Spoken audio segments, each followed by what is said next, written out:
Ecuavisa en cobertura especial desde Lima. La presidenta de Perú, Dina Boluarte, trabaja en la conformación de su equipo de gobierno, mientras el detenido expresidente Pedro Castillo es procesado por la Fiscalía. No hay riesgo para el ser humano por el consumo de pollos y huevos debido a la influenza aviar detectada en el país. Así lo estableció un estudio científico. Asamblea dividida por la sentencia que restituyó a los consejeros de Participación Ciudadana. Los legisladores debaten si acatan o no el fallo.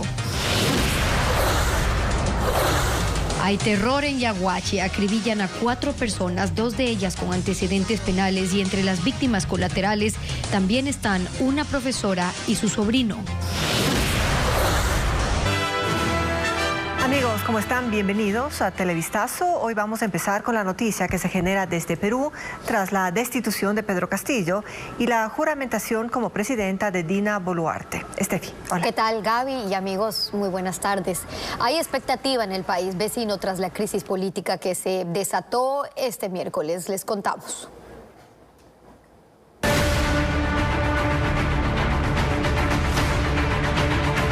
Perú, crisis política.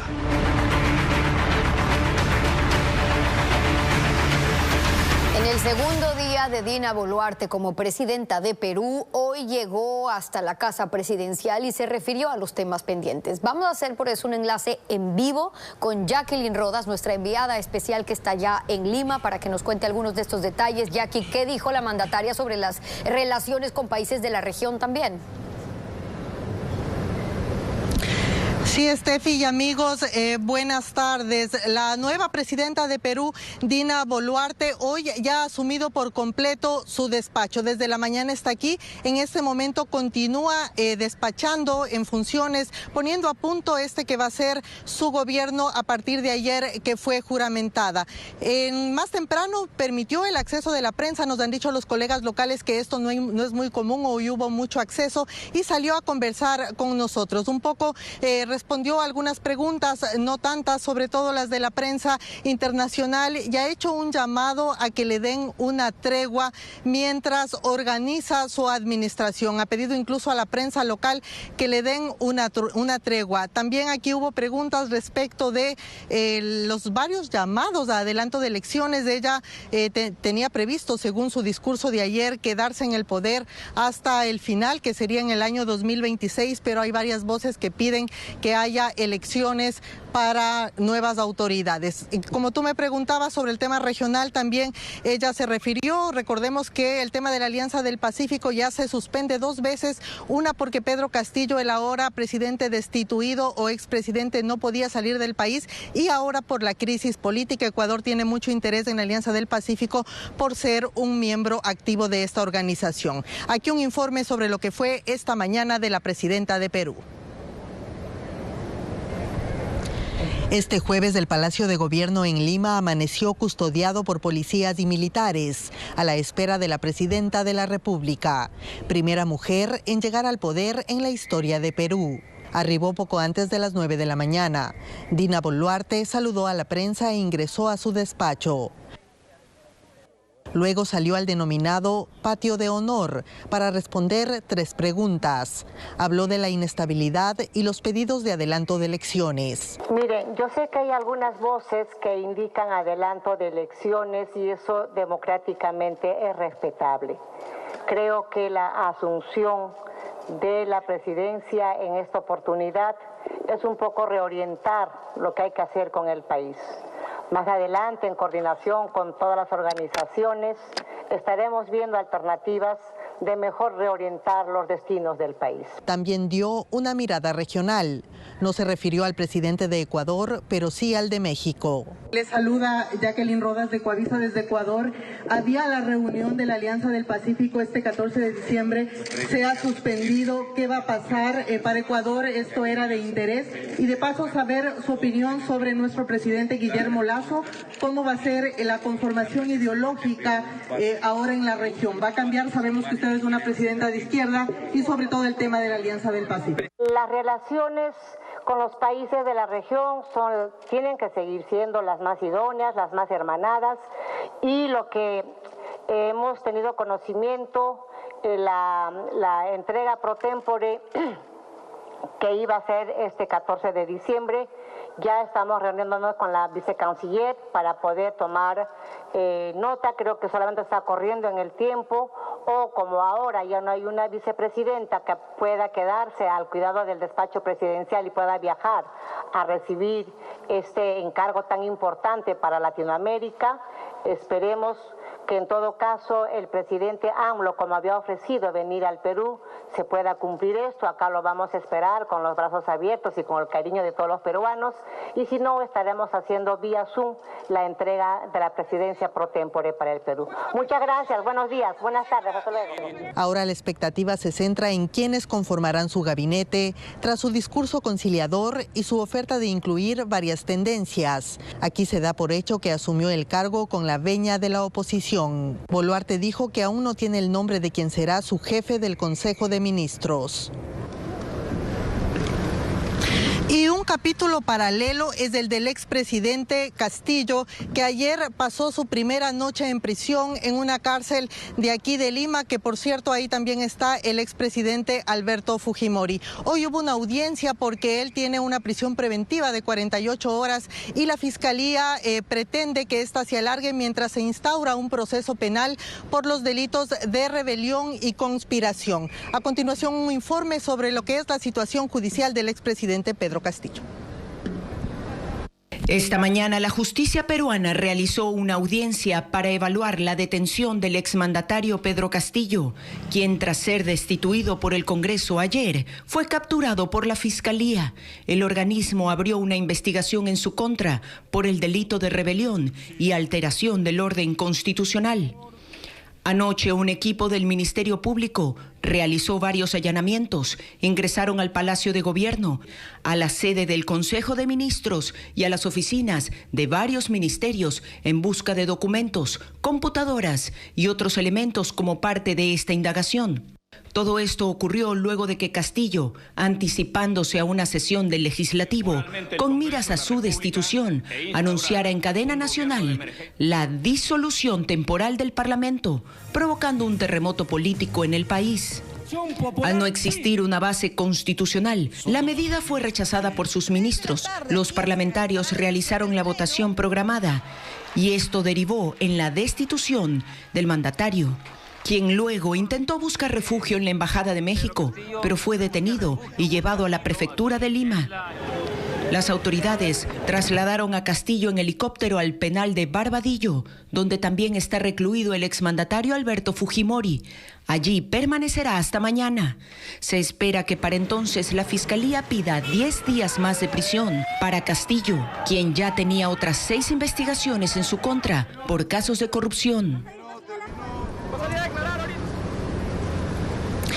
Y sobre la demora en el nombramiento del gabinete, se entiende que esto tiene que ver con las reuniones que está manteniendo ahora mismo la nueva presidenta de Perú con varios sectores. Ayer, en el momento de su juramentación, ella tuvo un discurso conciliador y dijo que dará voz a todos los sectores. Nosotros seguimos aquí en Lima informándoles sobre esta crisis política aquí en Perú que intenta arreglarse, intenta retomar su camino el Ejecutivo. Gaby, tú sigues con más desde Quito.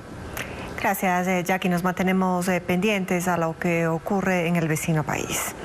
Y ya en temas nacionales, les contamos que las autoridades del país confirman que el virus de influenza aviar que se detectó en el país no afecta a la salud de los humanos.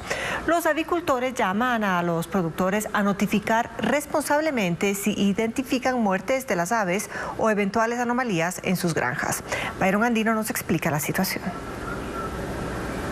El Instituto de Investigación en Salud Pública ratificó los primeros estudios sobre el tipo de virus de influenza aviar que se había detectado en una granja en Cotopaxi y que había ocasionado que más de 180,000 aves sean sacrificadas en medio de la emergencia zoosanitaria. El Ministerio de Agricultura indicó mediante un comunicado que esta influenza y el consumo de carne de pollo y huevos no afecta a la salud de humanos, es decir, solo se contagia entre aves. El abastecimiento de esos productos no se ha detenido. Las autoridades y productores indican que la actividad avícola debe continuar para fomentar su economía. Que no existe riesgo del consumo, que estamos en unas fechas donde se incrementa el consumo de nuestras proteínas, pavo y pollo, garantizamos no solo el abastecimiento, la calidad y la cantidad, sino que pueden consumir con absoluta tranquilidad nuestros productos. Desde el gobierno, los controles siguen porque el virus aún circula en países de la región. Mantenemos la vigilancia, monitoreo y muestreo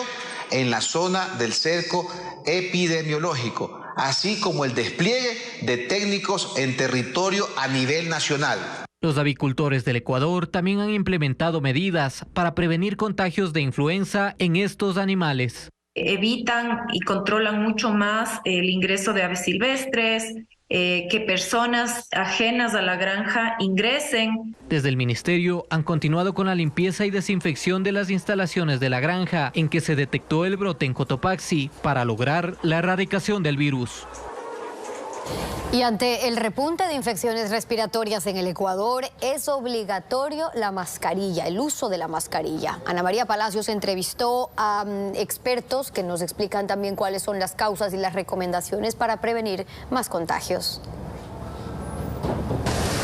Según expertos, hace más de un mes empezó este repunte de casos de enfermedades respiratorias como el COVID, influenza y nuevas variantes del virus. Encontramos ya la presencia de esta variante denominada BQ.1 y después, hace unas pocas semanas, esta nueva que se denomina XBB.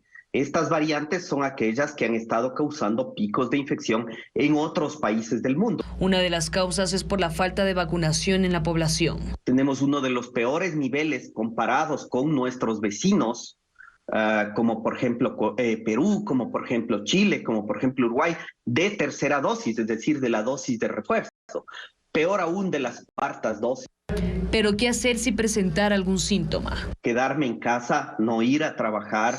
Las Federaciones Unidas de Profesionales de la Salud proponen algunas medidas importantes para evitar la saturación de hospitales que ya trabajan al 80%. Adquirir vacunas bivalentes. Las vacunas ahora no son bivalentes. Estas vacunas que estamos poniendo puede ayudar para el tema del COVID simplemente, pero no está ayudando con el tema de los antígenos para COVID y para Omicron. Tenemos que ayudar a la gente porque la gente no tiene para pagarse a veces una prueba de COVID, porque ya empezaron nuevamente a subir los precios de las pruebas de COVID. Dicen que no hay que bajar la guardia, intensificar las campañas de vacunación, utilizar todo el tiempo la mascarilla, mantener la distancia y las medidas de higiene. Y a propósito del tema, el Ministerio de Educación dispuso que los estudiantes que presenten enfermedades respiratorias no se presenten a las aulas y permanezcan en aislamiento durante 5 días contados a partir de la presentación de los síntomas. Sin embargo, podrán recibir actividades para realizar en casa. En estos casos, las faltas serán justificadas.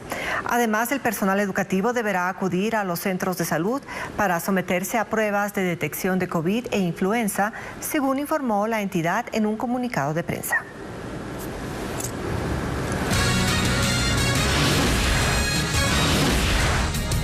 Nos vamos a una pausa y al regresar, legisladores reaccionan tras el fallo de un juez de la Concordia que ordena a la Asamblea pedir disculpas públicas tras la censura y destitución de 4 consejeros de participación.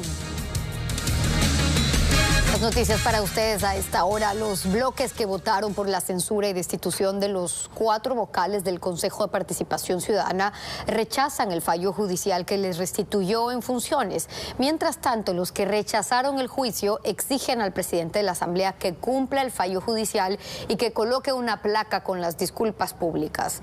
Paul Romero ahora con el informe. Gracias. La censura y destitución de los 4 consejeros de Participación Ciudadana y Control Social quedó sin efecto, una vez que el juez de la Concordia, Ángel Lindao, aceptó la medida cautelar que los favorece. La resolución judicial molestó a los legisladores que impulsaron el juicio político, la coalición de mayoría correísta, social cristiana y disidentes de Pachacutic. Hay una sentencia, no podemos hacer absolutamente nada, no podemos estar posesionando o principalizando a otros consejeros, están ellos ya ahorita nuevamente reintegrados en sus funciones. Y encima vemos que manipulan las decisiones de la justicia y les dan el fallo a favor de ellos. ¿Y qué pasa? Los restituyen. por favor, ¿de qué estamos hablando? ¿Dónde queda la independencia de las funciones? El juez dejó sin efecto el juicio político y ordenó al presidente de la Asamblea, Virgilio Saquicela, a pedir disculpas públicas y colocar una placa con la frase: ningún poder del Estado está por encima del control constitucional. Los legisladores que no apoyaron el juicio político señalan que a las autoridades del Parlamento no les queda más que acatar el fallo. Es obligación del presidente de esta Asamblea cumplir con esa resolución constitucional y tendrá que poner, lamentablemente para él, una placa aquí pidiéndole disculpas a los 4 consejeros que equivocadamente destituyeron. Argumentan que durante el juicio político hubo irregularidades. Lo que comienza mal termina mal. Se les advirtió que estaban cometiendo una ilegalidad a comenzar un juicio político, seleccionando a quien les convenía y a quienes no. Tras la decisión judicial, el presidente de la Asamblea suspendió sus constantes intentos de posesionar a los consejeros suplentes. La fiscal del Estado pidió la pena máxima por el delito de delincuencia organizada en contra del excontralor Pablo Celi y del exgerente de Petroecuador Pablo Flores. Así inició la etapa decisiva de la audiencia de juicio en el caso Las Torres. Francisco Garcés sigue este caso y nos cuenta. El caso Las Torres, en el que se juzga la posible existencia de una organización que se dedicaba a desvanecer glosas a cambio del pago de coimas, entró en su etapa decisiva. Tras 45 días de audiencia, la Fiscalía emitió sus alegatos finales. La fiscal Diana Salazar pidió el máximo de la pena por delincuencia organizada contra el excontralor Pablo Celi y contra el exgerente de Petroecuador Pablo Flores. Además, solicitó 9 años y medio de cárcel para la ex asesora de Flores en Petroecuador, Natalia Cárdenas, y para el exgerente de comercio del estatal, Daniel Orellana. En cambio, enfrentarían 7 años de prisión Esteban Celi, hermano del excontralor, Luis Augusto, hermano del exsecretario presidencial José Augusto, y otras 4 personas. En la investigación, la Fiscalía determinó que la presunta red usó sus influencias para solicitar coimas a la empresa No Limit y garantizarle que mantenga contratos con Petroecuador, desvanecerle glosas y gestionar pagos pendientes. Han sido 55 pruebas en las cuales se llega a determinar con certeza la existencia de una estructura organizada. Como parte de la sanción, la Fiscalía solicitó una indemnización económica. Pablo Flores recibió $336,000. El señor Pablo Celi y Estela Vancelli, a través de su sobrino, que ahora ha sido negado, recibieron $500,000. Esos son los montos que nosotros hemos solicitado que se tienen que reparar, y adicionalmente los 4 millones que iban a ser el monto precisamente de la organización. Tras la acusación de Fiscalía, empezaron los alegatos de defensa, que se extenderán al menos 1 hora por cada uno de los 11 procesados. Y nuevamente el Hospital del IES Teodoro Maldonado Carbo de Guayaquil en la mira de la Fiscalía. Esta mañana agentes fiscales realizaron una verificación y fijación de contratos en el área de bodega de ese centro de salud, y esto debido a presuntas irregularidades en la compra de insumos médicos. La Fiscalía informó a través de su cuenta en Twitter que se investiga un delito de peculado en la compra de pistolas descartables para la limpieza quirúrgica que no se utilizaron y cuya vida útil ya caducó. Y esto habría ocasionado un perjuicio de nada más y nada menos que $198,000 a la entidad hospitalaria. Y una vez que el Consejo Nacional Electoral convocó oficialmente a consulta popular, desde hoy hasta el 12 de diciembre se abren las inscripciones para las organizaciones sociales y políticas que deseen participar para promover el sí o el no. Las inscripciones se realizan en las 24 delegaciones provinciales o en la Secretaría del Consejo Nacional Electoral en Quito. La campaña como tal iniciará junto con la de los candidatos seccionales y del Consejo de Participación.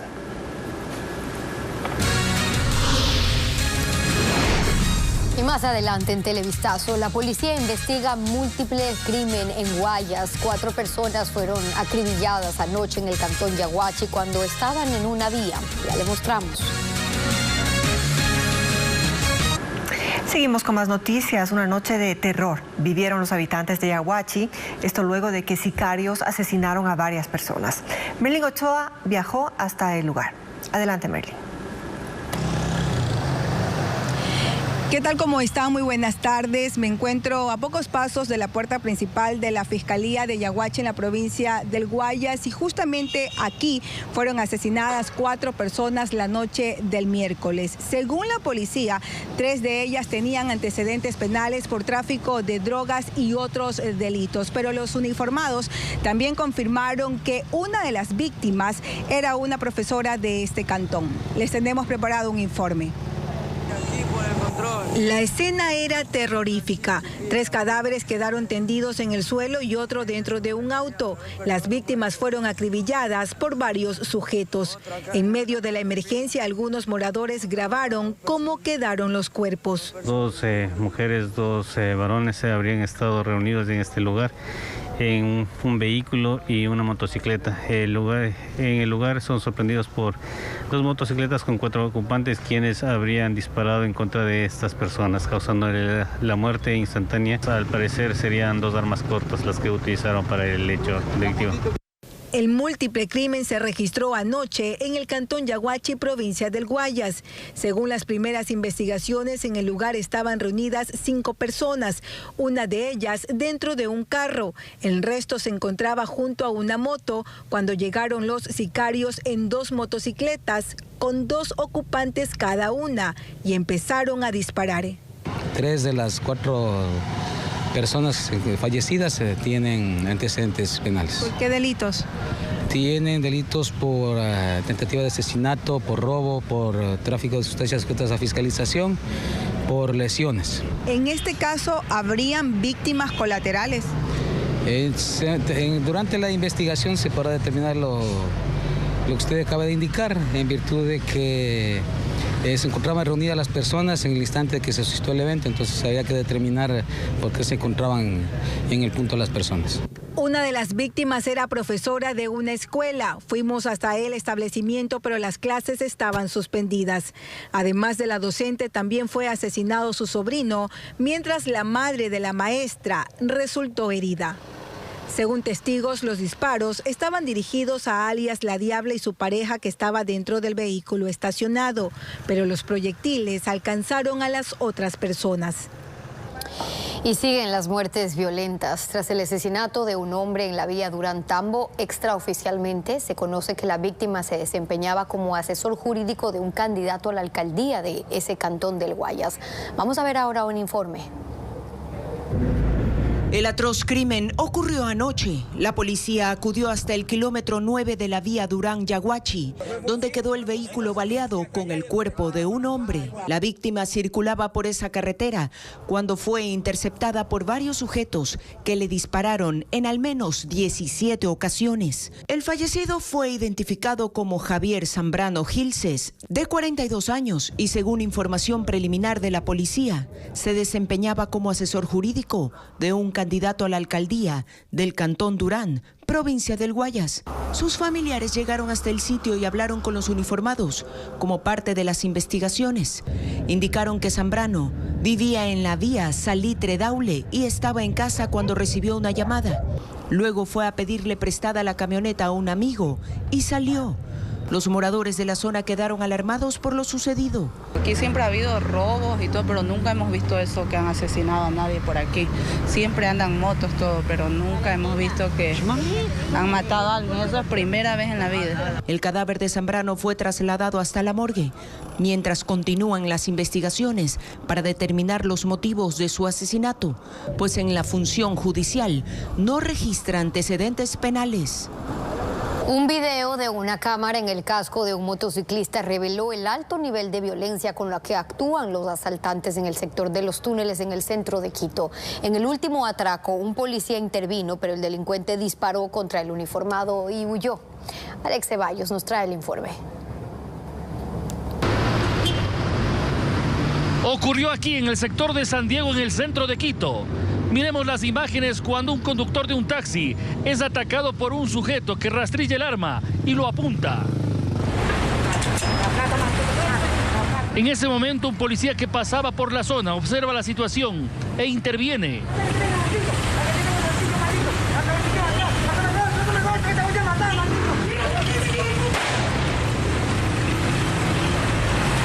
inicia la persecución por los túneles.